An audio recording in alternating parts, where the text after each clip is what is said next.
Saludos, muy buenas tardes amigos, amigas de 2x3 en Salud. Bienvenidos sean todos ustedes a esta nueva versión de su programa preparado con muchísimo cariño y esmero para todos ustedes. Muy buenas tardes, amiga. Buenas tardes, Tati, ¿cómo estás tú? Bien, ¿y tú? Yo estoy bien. ¿Cómo pasaste la semana? Bien, trabajando, viendo que nuestro sistema de vigilancia epidemiológico mantiene altos niveles, sobre todo de cólera, que ha estado el brote que se ha incrustado en sectores del Gran Santo Domingo, pues se mantiene y los casos siguen en aumento, porque vemos que cada semana y de manera sistemática se han estado confirmando, porque hay muchos casos sospechosos, pero son los confirmados, los que Salud Pública da los resultados, y cada semana vemos 6, 7, 5 casos nuevos. Así es, las comunidades, los comunitarios reportan por lo general una mayor cantidad de personas con diarrea, así mismo es, con las características que dicen las autoridades y que dice la epidemiología,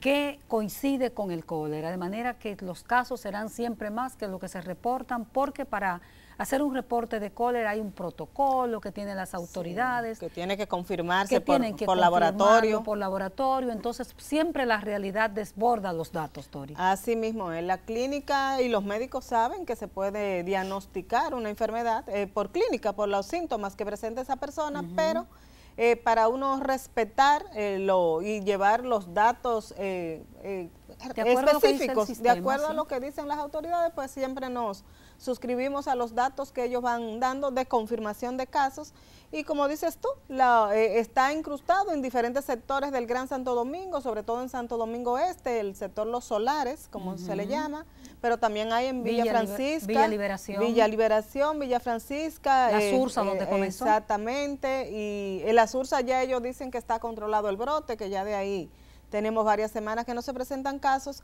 pero sí sabemos que el cólera puede aparecer en cualquier, sobre todo en sectores más desprotegidos, donde hay más hacinamiento. Sabemos que ahí puede cultivarse más, pero puede aparecer en cualquier sector. Estas enfermedades, por lo general, desnudan no solamente al sistema de salud, sino que desnudan al país. La pobreza, sobre todo, esa situación en que viven las personas en condiciones que no son las adecuadas. Correcto, porque ¿qué es lo que pasa? ¿Qué es lo primero que tienen esos sectores? Que les falta agua potable. Así mismo es. Fíjate que para la Sursa poder controlar el brote hubo que ponerle tinacos, eliminar el agua del sector de la llamada poza, la pocita. Evitar que se bañaran en el río. Evitar que la gente se bañara. ¿Por qué la gente se baña en la pocita? ¿Es porque le gusta? No, es que no tienen agua potable en sus familias. Así es. El sistema sanitario completo, no nos referimos a salud, sino al drenaje pluvial, a ese sistema del agua, ¿no? De la colocación del agua, de las tuberías.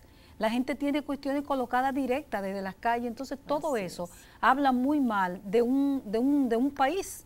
Y por eso digo siempre que desnuda al país y desnuda el sistema de salud. Y a eso súmale las condiciones en que viven. En una casita pequeña viven muchas personas juntas, duermen todos juntos, hay mucho hacinamiento. Y si no hay ni siquiera dónde lavarse las manos, imagínate tú lo que puede pasar. Pero también este año 2023, inició con altos indicadores de dengue. Hemos visto que las 2 primeras semanas, sobre todo la primera semana epidemiológica, como se dice, que tienen simbología diferente a las semanas que conocemos, empezó con altos casos de dengue, pero también una muerte por leptospirosis y casos de leptospirosis también. Así que como 4 enfermedades diferentes gravitan en la sociedad dominicana, y es importante siempre una real vigilancia a estos fenómenos, a estas enfermedades que tienen impacto en la mortalidad. El año cerró, de acuerdo siempre a la fuente oficial, con 39 defunciones por dengue el año pasado. Recordemos que tenemos también, aunque se minimicen los datos, un brote de difteria, que es una enfermedad prevenible por vacuna. Siempre que preguntamos a las autoridades, nos dicen y se le pega todo a Haití, que es verdad que las condiciones de Haití no son las mejores, pero pensemos mucho en la parte vacunal de la República Dominicana. Sí, la vacunación y la prevención, la educación a la gente. Yo siempre he dicho que no podemos cansarnos de hablarles a las personas de cómo es que se previenen cada una de estas enfermedades. Así es. Pues vámonos a una pausa, Tati, y regresamos en un momentito con nuestro invitado de la tarde. Regresamos. 2x3 en salud.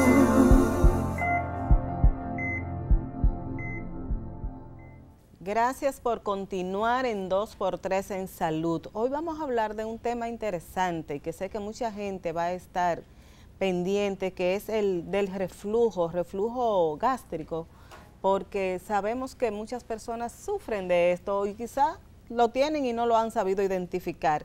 Para eso tenemos con nosotros al doctor Dorian Félix. El doctor es cirujano bariátrico y metabólico y laparoscopista. Con él vamos a hablar de ese y de todo este tema que tiene también que ver con la obesidad mórbida y cómo solucionar este tipo de situaciones de salud que enfrentamos como población. Doctor, bienvenido. Buenas tardes, muchísimas gracias. ¿Cómo está usted? Muy bien, gracias a Dios. Bueno, contenta de tener un cirujano. Generalmente los cirujanos no lo traemos muchos acá, pero vamos a tratar. Lo tienen a un lado. Lo tenemos aislado. Si ustedes viven tan ocupados en sus intervenciones por lo general. Eso es. Así Doctor, es. vamos a empezar definiendo lo que es el reflujo, cómo se manifiesta, cómo las personas pueden identificar que tienen este tipo de situación de salud. Reflujo, es bueno que diferenciemos dos casos. Una cosa es un reflujo normal, que quiere decir que se devuelve el contenido gástrico hacia el esófago. De ahí reflujo gastroesofágico. Gastroesofágico. En algunas ocasiones, pues, todos padecemos de cierto reflujo en algunos momentos. Ahora, ya cuando hablamos de la enfermedad por reflujo gastroesofágico, quiere decir cuando presentamos por lo menos 2 episodios semanales y constantemente, todas las semanas, de esa sensación, ese agrio, como ese ardor en el estómago. Ese quemazón que uno refiere en el estómago, pero sobre todo en el esófago, uno lo refiere en el pecho. Algunos inclusive lo confunden con un infarto. Con un infarto. Pero es fuerte. Es fuerte. Sí. Realmente es una irritación del esófago. El esófago no vino para manejar el pH ácido que maneja el estómago.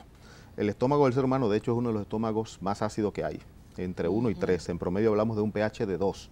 Estamos hablando de que un pH neutro es de 7. Es una acidez. Eso es acidez. Un nivel de acidez. Exacto. Mientras más bajito es el pH, más ácido es. Fíjate que lo que se llama un pH neutro es un pH de 7. Lo más alcalino es un pH de 14. A veces la gente habla mucho de que cuerpo alcalino, cuerpo ácido. El cuerpo realmente es ligeramente alcalino. Nosotros manejamos un pH de 7.35. O sea, que debería andar por ahí para... Ese es el de la acidez de nuestro cuerpo en sentido general, exceptuando el estómago. El estómago maneja un pH entre 1 y 3, que esto es importante porque él es el que se encarga, primero, de eliminar cualquier bacteria que podamos ingerir, bacterias, hongos, y eso es lo que hace que se mantenga nuestro sistema digestivo saludable. Se da un calentón tal que se elimina. Se elimina. Usted pone cualquier cosa en ácido y se disuelve. Por eso mismo, la comida por igual comienza a disolverse en ese ácido. Esa es la función esa es la función de ese ácido. ¿Y por qué entonces con el consumo de ciertos alimentos en ciertas personas, no en todo el mundo le provoca ese reflujo, esa quemazón, como dice usted? ¿Qué hace? Que quizá ese ácido no pueda... Nosotros tenemos en el esófago una válvula, un esfínter, que está en la unión del esófago con el estómago. Que su función es precisamente evitar que una vez nosotros nos alimentamos, ese bolus alimenticio pasa al estómago, que no se devuelva, ella cierra, ella se relaja parcialmente, deja pasar el bolus alimenticio y luego se cierra para que no se devuelva, el alimento. Ahora hay condiciones que hacen que esa válvula no funcione adecuadamente. Ahí tenemos, ¿cuáles condiciones? Por ejemplo, la obesidad. Es una de las condiciones, el embarazo. Fíjense que ambas que tienen en común, aumento de la presión del abdomen. Pero también hay otras, como por ejemplo, y se está hablando mucho ahora, de la disminución del pH del estómago. Están las hernias hiatales, todo el mundo ha oído hablar de ella, pero nadie sabe bien dónde está esa hernia. La hernia, sí. Y es realmente que el esófago atraviesa el diafragma. El diafragma es ese músculo que divide tórax de abdomen. Entonces tiene un orificio por el cual pasa el esófago y mantiene el estómago debajo de él, en el abdomen. Ese orificio sí se agranda, usualmente presiones intraabdominales aumentadas, que empujan el estómago hacia arriba, entonces parte de ese estómago y la unión del esófago con el estómago sube y se introduce en el tórax, y esa es una de las causas también. Doctor, usted dice que cuando se ocurre esto, al menos 2 veces por semana ya debe llamar la atención. Sí, ¿Y qué nos hablan las estadísticas nacionales? ¿Hay muchos casos o ustedes reciben muchos casos de pacientes? Normalmente de inicio es una enfermedad clínica.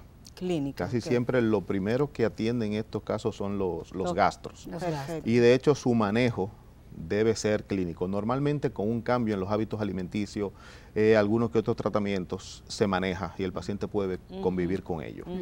Pero sí es frecuente en el país. Lo que hay es mucho subdiagnóstico. Okay. Muchas personas que dicen, bueno, me cayó mal la comida, estoy estresado. El estrés es uno de los factores. Es un factor. Sí, okay. Precisamente porque como ahí el cierre de ese esfínter tiene que ver mucho con el sistema nervioso, cuando uno está alterado, pues entonces se altera el sistema nervioso. Y a veces come uno como hasta más rápido, qué sé yo. Uno llenarse más de la cuenta, lo mismo, volvemos, aumento esa presión y entonces eso también me devuelve. Pero siempre lo que dicen es, bueno, me cayó mal la comida, o comí una comida con picante. O me tomo tal medicamento. Y entonces lo que es exacto, uno va, se toma un par de antiácidos y ya mejora, y ya, eso fue la comida y lo deja pasar, pero lo hace constantemente. Entonces ya realmente es un paciente que sufre de una enfermedad por reflujo y no lo sabe. Hablemos, doctor Félix, de esos factores de riesgo. ¿Hay algunos tipos de alimentos irritantes que nos pueden llevar a esa desarrollar ese reflujo? A desarrollar ese problema? Cualquier alimento que me irrite el sistema digestivo puede provocarlo. Por ejemplo, los picantes. Cada vez más vemos la importancia de la comida lo más saludable posible, entiéndase, aceites procesados. Que la gente nos vendieron la idea de que un aceite de canola, un aceite de soya, que eso era saludable. Realmente cualquier aceite refinado es irritante al sistema digestivo. Igual los carbohidratos procesados, no carbohidratos naturales. La gente quiere achacarle al arroz, al plátano, que nos caen mal. No, es con lo que lo cocinamos. Los carbohidratos procesados sí, por lo mismo, se hacen con procesos químicos que alteran su molécula. Todo lo que conlleva harina y azúcar son carbohidratos procesados. Doctor, que la gente le pega muchas cosas a la leche también. Sí, y con toda la razón. La leche, bueno, por un lado, fíjense que nosotros somos los únicos animales mamíferos que luego de adulto seguimos bebiendo leche. Sí. Y leche que no es de nosotros. Por lo regular, los procesos alérgicos son a las proteínas ajenas a nuestro cuerpo. La leche tiene proteína, tiene carbohidratos. Entonces ahí es donde uno le puede provocar esa alergia. Leche, los quesos. O la intolerancia, los quesos. También de ahí mucha gente habla que, bueno, mejor comer un queso maduro, que ya es un queso que ha pasado por un proceso de fermentación y parte de esas moléculas pues ya ha comenzado a digerirse, por decirlo así. Que además, doctor, lo hemos hablado aquí con algunos oncólogos, entrarle a la industria de los lácteos, eso es tremendo en el mundo, porque eso es una industria. Es una industria poderosa. Poderosa, exactamente. Igual que la industria del aceite y de los carbohidratos. Estamos luchando contra de los aceites, doctor. Veo que los gastros sobre todo recomiendan mucho, hablando de esta afección, los aceites extra virgen. Extra virgen lo que significa es que fue prensado solamente. Que no lo procesaron. Que no hubo proceso químico en su obtención. Sencillamente se coge la fruta, se prensa y de ahí se obtiene entonces. Bastante costoso, por cierto, en el mercado. Lo que pasa es que también la cantidad de aceite que se puede obtener por ese método es menor.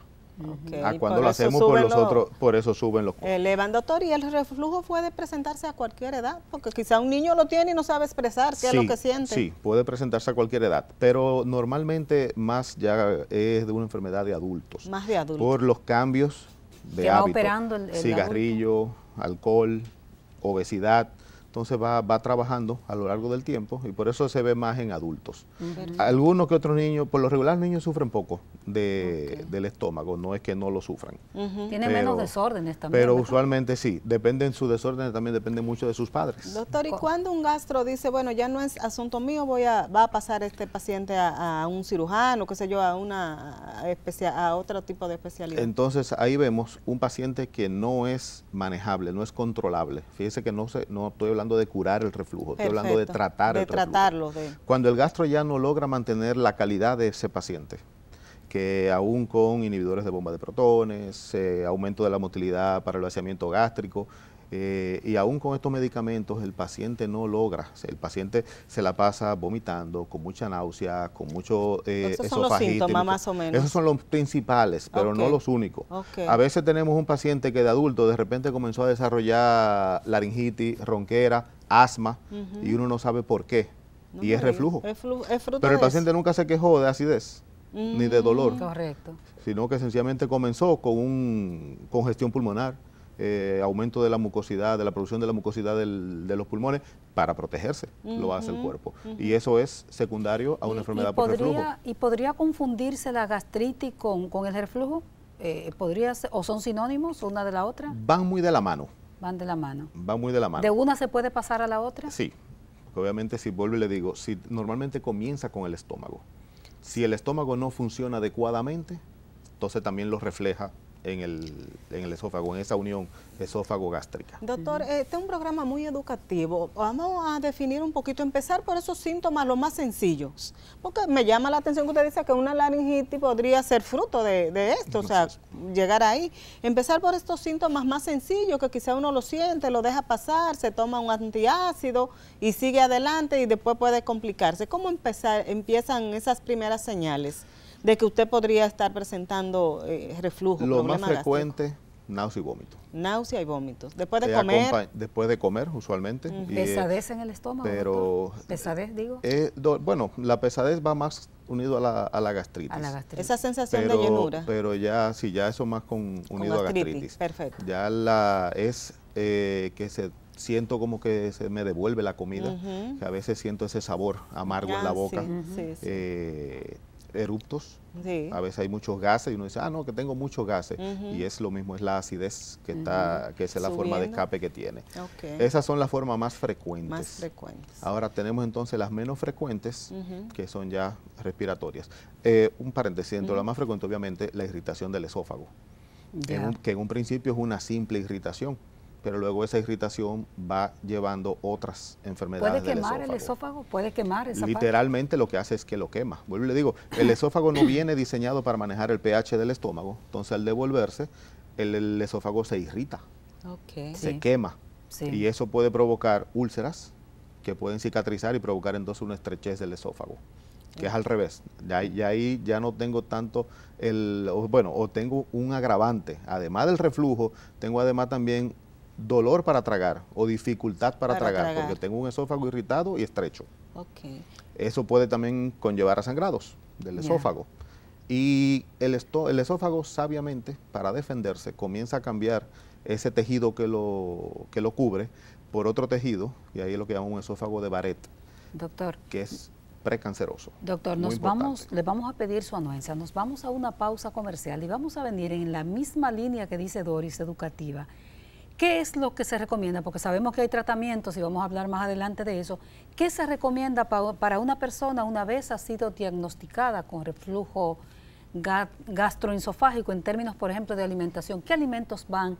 ¿Qué alimentos no van? Volvemos ahora con el doctor Dorian Félix, quien nos honra esta tarde con su presencia.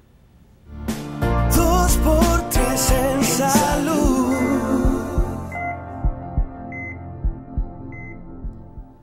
Seguimos conversando con el cirujano laparoscopista, el doctor Dorian Félix. Doctor, seguimos hablando del reflujo gástrico. Decía Altagracia que nos manifieste, hablaba de los síntomas, de la alimentación. De la alimentación. ¿Qué alimentación? ¿Qué tipo de alimentos? Si ya yo estoy diagnosticada, por exactamente, ejemplo. Y sabemos que hay nuevas terapias dirigidas a controlar, como dice usted, no se sana, pero a controlar estas manifestaciones. Lo primero, como hemos hablado, lo del cambio en los hábitos alimenticios y en los hábitos en sentido general. Ahí incluimos alcohol y cigarrillo. Los alimentos, comer lo más natural posible. Vuelvo y le digo, en un principio se decía que la enfermedad por reflujo era puramente por aumento de la acidez. Y fíjense que se trataba mucho con antiácidos, inhibidores de la bomba de protones. Y luego cuando esto no funcionaba, pues se pasaba a la parte quirúrgica, que muchas veces también fallaba. Pero sobre la parte quirúrgica, sobre todo cuando hablo de la hernia hiatal, para tratar de corregir eso y volver a llevar esa unión del esófago con el estómago dentro del abdomen, mantenerla ahí, que usualmente se desliza hacia el tórax, entonces uno trata de bajarla y cerrar el esfínter, pero aún así podía fallar. ¿Es una cirugía invasiva? Es una cirugía, era invasiva, es una cirugía que en la actualidad la hacemos por laparoscopía o cirugía mínimamente invasiva. Eso ha hecho que uno pueda manejarlo con una recuperación mucho más rápida y mejor, también mejor dominio de la anatomía de la zona del esfínter. Bien. Pero hay muchísimas técnicas quirúrgicas y tengo un profesor que decía que cuando tú tienes mucha técnica para una sola patología es porque ninguna funciona. Estuve leyendo, doctor, sobre esta técnica o terapia conocida como estreta y nos gustaría que usted nos converse un poquito. Creo que está introduciéndose al país o no sé si ya es vieja, no sé mucho de eso, explíquenos. Eso le iba a comenzar. Ya esa es otro procedimiento más modernos. Que es todavía menos invasivo. ¿Qué es lo que busca el estreta? Precisamente. ¿El estreta es un dispositivo o es el nombre de...? No, es un dispositivo que lo diseñó un doctor, apellido Estreta, de ahí viene su nombre. ¿De dónde? El italiano. Italiano. El equipo o la tecnología tiene ya un tiempo en el mercado, no es algo que se está inventando ahora. ¿Fuera del país o aquí en el país? Fuera del país. Ahora, aquí en el país, inclusive hay 2 gastros que lo vienen haciendo ya de hace varios años. Perfecto. Pero ahora ya se está introduciendo de forma masiva. ¿En qué consiste este equipo?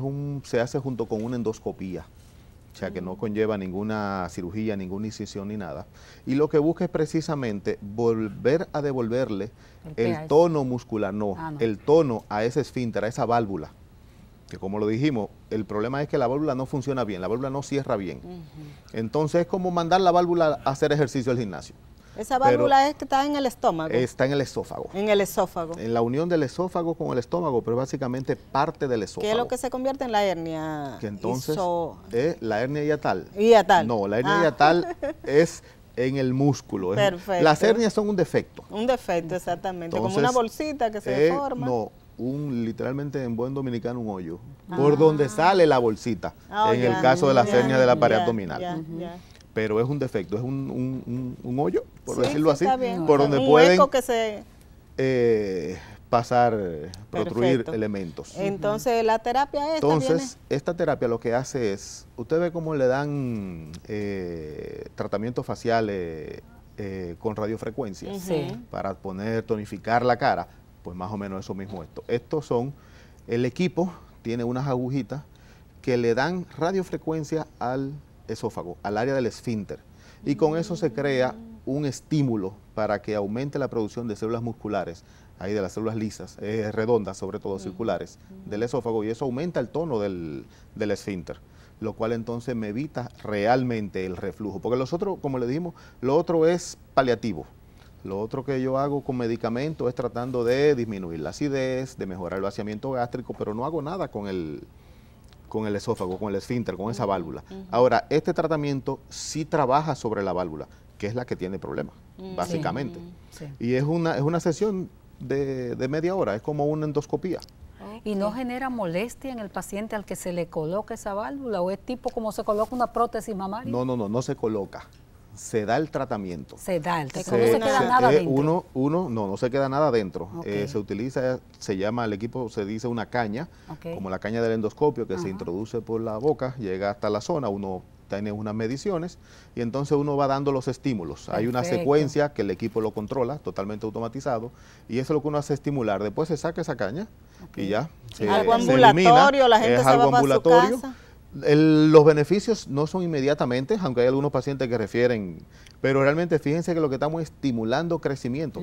Obviamente no puedo hacer, entonces por eso al paciente se le recomienda que siga con sus inhibidores de bomba de protones, su procinético, su medicamento para el movimiento, vaciamiento gástrico, por un tiempo, por lo regular de 1 a 2 meses. Perfecto. Entonces ya después ya lo puede ir eliminando.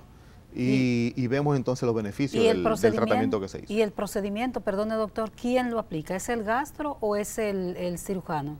En el país habemos de los dos. De hecho, ya hay varios cirujanos, usualmente, de hecho también cirujanos bariátricos, que nos hemos interesado en esta terapia, porque una de las complicaciones que pueden presentar los pacientes, por ejemplo, de manga gástrica es precisamente el reflujo. Ah, sí, cierto. Bueno, pero te vamos a hablar más adelante Exacto. Y también hay varios gastros. Como le dije, los primeros que lo estaban haciendo acá eran 2 gastros, pero ya hay varios gastros que se han entrenado en esta técnica. Tenemos ya casuística en República Dominicana de pacientes que se han sometido a este tratamiento y han reportado beneficios. Casuística sí, estadística no. Ok, ya. Sí. ¿Y cuál es beneficio, justamente a ti? Al final, ¿cuál es beneficio ya superado estos 2 primeros meses o 3? Empiezan a reportarle los pacientes. ¿Pueden ya dejar medicamentos? Que dejan los medicamentos. Y dejan de sufrir ya de esta. Que ya entonces es un paciente que lleva su vida normal, como nosotros, que hay un mal día que vamos a tener un poco de acidez. Exactamente. Pero que no es el día a día. Y no tengo que estar tomando un medicamento constantemente. Que vuelvo y le digo, todos los medicamentos conllevan en mayor o menor proporción un efecto secundario que no es agradable. Así es. Correcto. Doctor, ¿cuáles son las personas, si está estudiado, hombres o mujeres que tienen más reflujo gastroesofágico? Y relaciónelo, por favor, con el estilo de vida, sobre todo eso que decía Doris hace un ratito, este estrés que nos afecta a todos. Empíricamente, tenemos más mujeres que hombres. Más mujeres que hombres. También las mujeres, vamos a decir, que suelen buscar más fácil asistencia que el hombre. El hombre... Podría haber un sesgo ahí. Ahí puede que haya un sesgo. Como le dije, esto es una enfermedad que realmente es subdiagnosticada muchísimo. Pero también cada vez más con el tema de la obesidad, pues, y alcohol y cigarrillo, pues entonces vamos a decir que estamos equiparando. Y otro aspecto que quería preguntar ahí mismo, doctor, todo procedimiento nuevo en el país, todo lo que llega como tecnología, por lo general es costoso y no tiene cobertura de la Seguridad Social. ¿Cómo se está manejando eso? ¿A nivel privado? ¿Es costoso, aunque no nos... Es costoso. Varía de caso en caso, pero realmente es un tratamiento costoso. Es costoso. Entiendo que las personas que han traído esta tecnología al país están tratando de ver que las aseguradoras le den cobertura, porque el equipo, como es un equipo desechable y también avanzado, tiene un costo bastante alto, relativamente con otras técnicas. Pero a la larga, también si uno se pone a ver riesgo o beneficio... Bueno, y que la tecnología, Doris, perdóname, todo comienza así. Cuando se introdujo la bariátrica en el país, nosotros recordamos lo que todavía sigue siendo costosa. Sigue siendo costosa. Sigue siendo costosa. Mucha gente quisiera y no puede. Pero cuando llegó era una cosa impresionantemente alta y todavía no tenemos cobertura en ella de la Seguridad Social tampoco. Lamentablemente. Entonces, una sola terapia, doctor, un solo procedimiento. Es una sola vez y ya se espera los resultados que de ella. ¿Hay contraindicación en algún paciente? Si tenemos la hernia hiatal, que sea de más de 2 centímetros, una hernia hiatal grande. ¿Por qué? Porque ahí asumimos que el mayor problema de ese paciente es por ese defecto y no tanto por la baja del tono en el esfínter. Ya la hernia entonces requiere de cirugía. Entonces ya la hernia requiere de cirugía. Hay pacientes en el exterior que nos han reportado que aunque uno le explica, mira, los resultados quizás no sean los mejores, pero ellos dicen, no doctor, pero yo no quiero operarme, yo prefiero, vamos a intentarlo. Someterse a esta otra terapia. Someterme a esto, que me mejoren, porque le digo, son pacientes que lo principal, náusea, vómito y el dolor en el esófago es diario. Permanente. Permanente, y entonces le quita la paz. Bueno. Y dicen, prefiero hacerlo así y si no funciona, bueno, mejoría, exactamente, luego buscar otra opción. Y han presentado mejoría. Mejoría. Doctor, vamos a pedirle un permisito, nos vamos a una pausa y regresamos de inmediato. 2 por 3 en salud.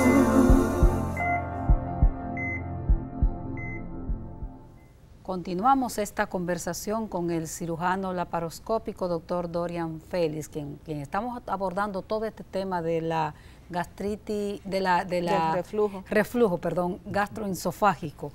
Y hablábamos de esa tecnología. Y usted decía, doctor, que tal vez en el mercado, digamos, llamándole así, al mercado de la salud, en este tema sea la menos invasiva? Es la menos invasiva. Es la menos invasiva. Quitando obviamente de la medicación, que no es, pero en cuanto a técnicas per se, es la menos invasiva. Después todas las otras conllevan algún tipo de cirugía. Se ha tratado ya sea reparar el hiato o inclusive se han intentado colocar electrodos para aumentar el tono, unas corbaticas con prótesis para disminuir.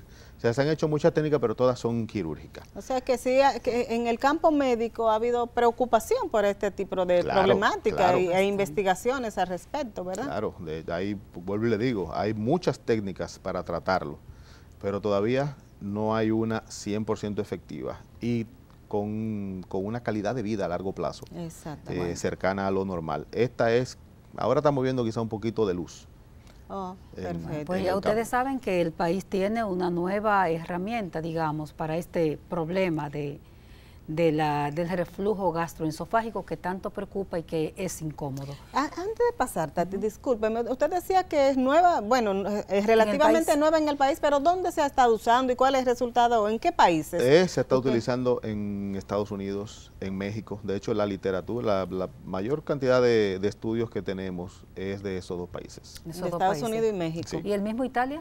También. También, Italia. Perfecto. Bueno, doctor, pues vamos a pasar a otra parte que es importante también, que son las cirugías bariátricas en la República Dominicana. Eso data como de 20 años, ¿verdad? La introducción al país. Aproximadamente, unos quizá 20 un poquito años. menos. Sí.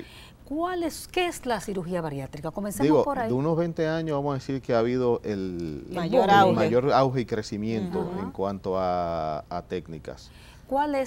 ¿Qué es la cirugía bariátrica? ¿Dónde se aplica?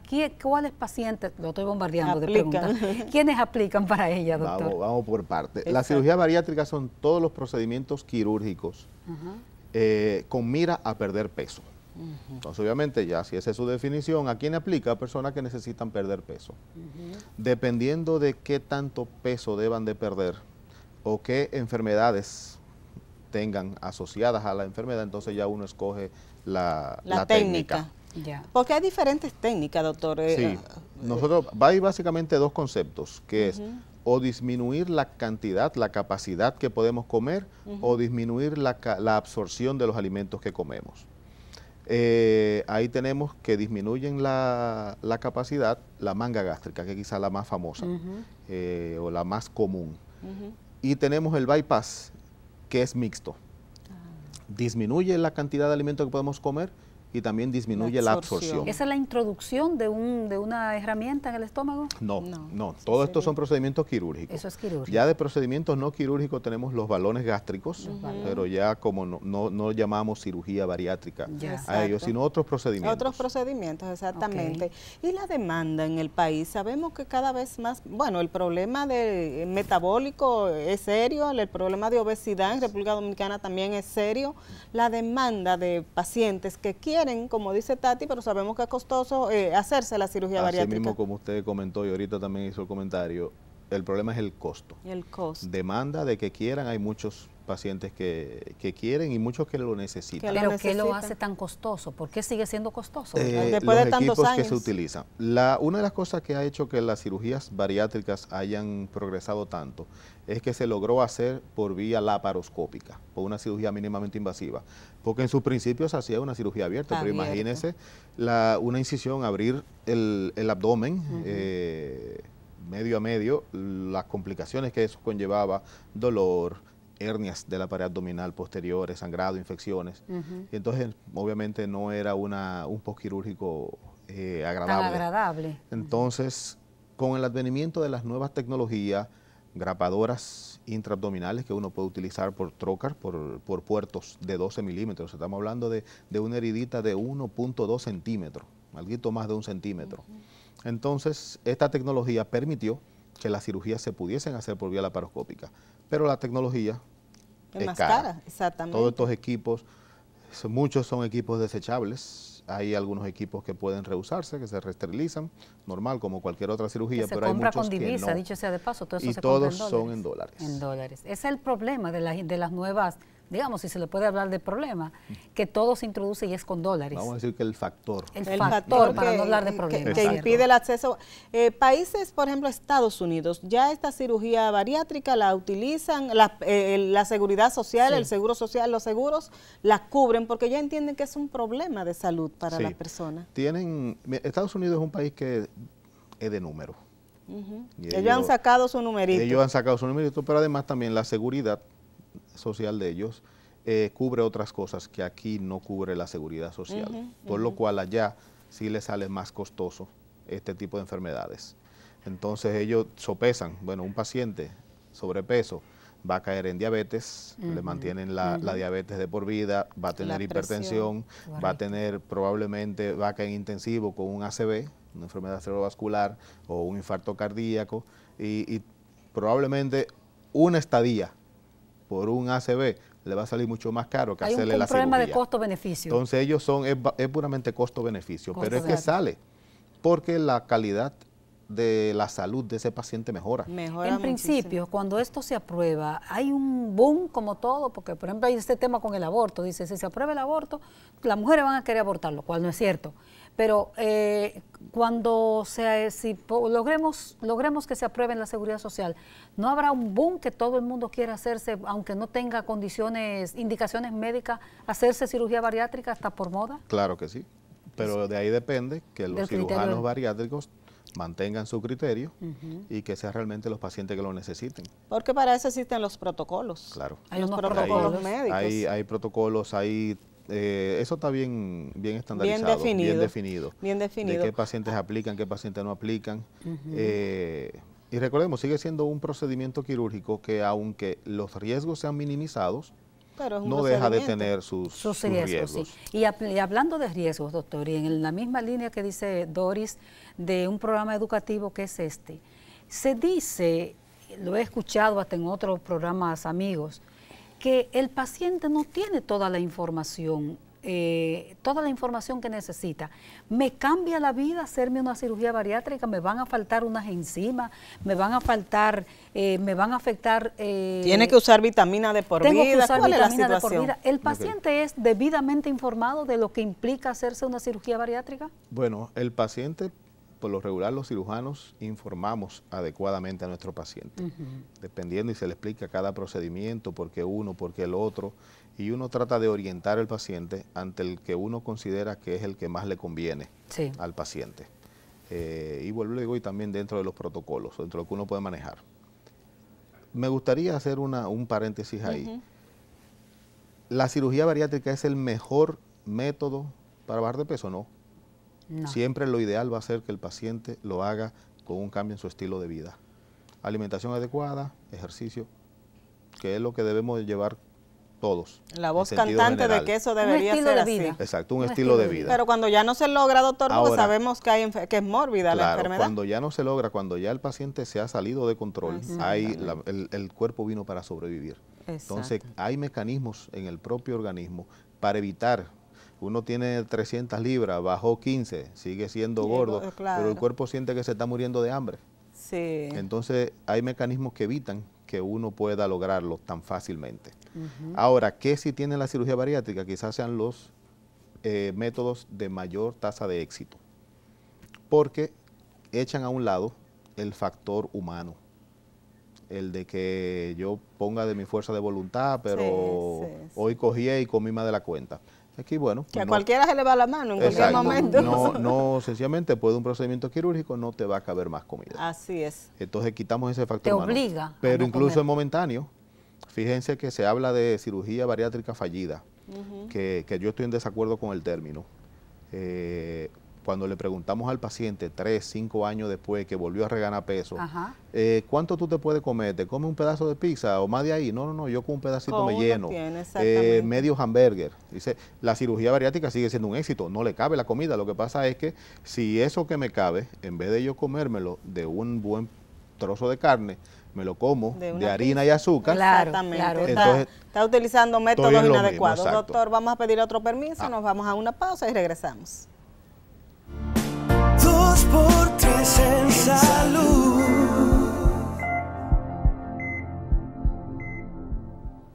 Continuamos ya en este último segmento con el doctor Dorian Félix, hablando ahora sobre cirugía bariátrica. Doctor, esos pacientes que se llevan a sala de cirugía y se practican la cirugía bariátrica y a los 6 años, 5 años han vuelto a ganar peso, ¿qué ocurre con eso? Vamos a decirle a la gente por qué ganaron peso. Y usted hablaba, ¿cirugía fallida? Sí, ese es el término que se utiliza en la actualidad. Y de hecho incluso uno hace estudios para ver si realmente aumentó la capacidad del estómago. La gente dice, no, que el estómago vuelve y crece. Se pone grande. Se pone grande. Dependiendo de lo que comas, dice. Pero la realidad es que la mayoría de las veces no. Ni tan grande como antes. Lo que pasa es que volvemos a comer las cosas que nos inflaman, las cosas que alteran nuestro metabolismo. Mucho pan.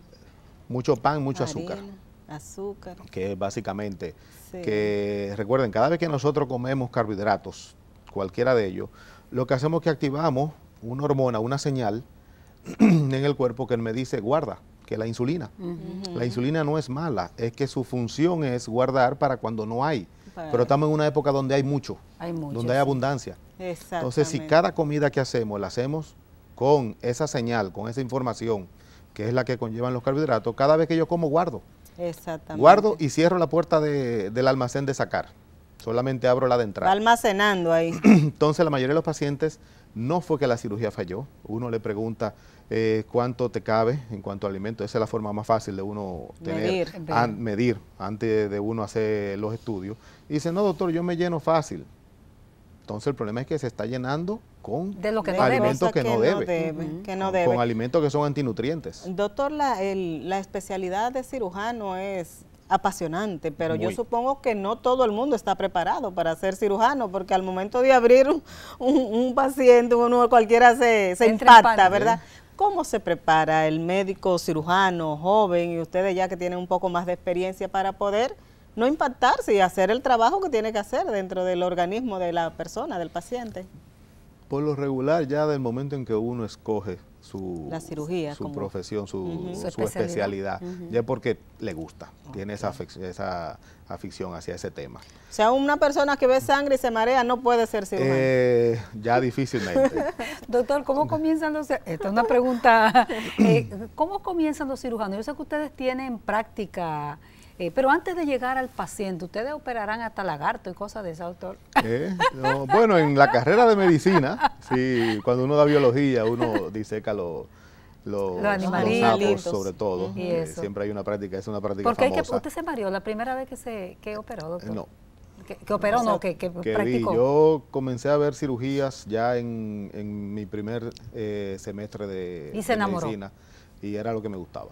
Pero hay muchos que llegan, supongo, y se devuelven cuando ven la realidad. Sí, pero sobre todo el estilo de vida que conlleva un cirujano, que muchas veces no tenemos horario. Una de las cosas más frecuentes que hacemos los cirujanos es emergencia. Entonces uno trabaja con unos pacientes. ¿Cuántas horas ha estado usted de pie haciendo una cirugía, doctor? ¿Y cómo se prepara un médico para durar tantas horas de pie operando? El calor del momento. La adrenalina. Te disipa la mente de ese problema. Tú te concentras en lo que tienes enfrente. ¿Y cuántas horas está usted, por ejemplo, de pie? No, varía de procedimiento. La mayoría de los procedimientos no son tan largos. ¿Son de 2 horas? No, la mayoría son de 1 hora, de 1 a 2 horas. Ok.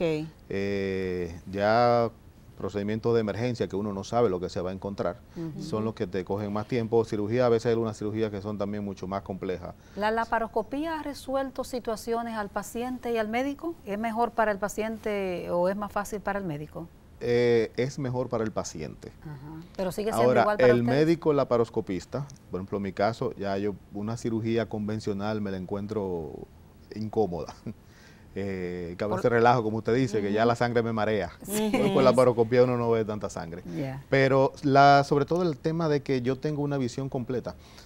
Hay una falsa creencia de que como son hoyitos, son tubitos, que uno ve por un hoyito. No, yo introduzco una cámara y yo veo la cavidad completa. Yo con mi cámara yo puedo ver el abdomen entero. Hay más precisión entonces. Y tengo mucho más precisión, lo veo en una pantalla de 26 pulgadas.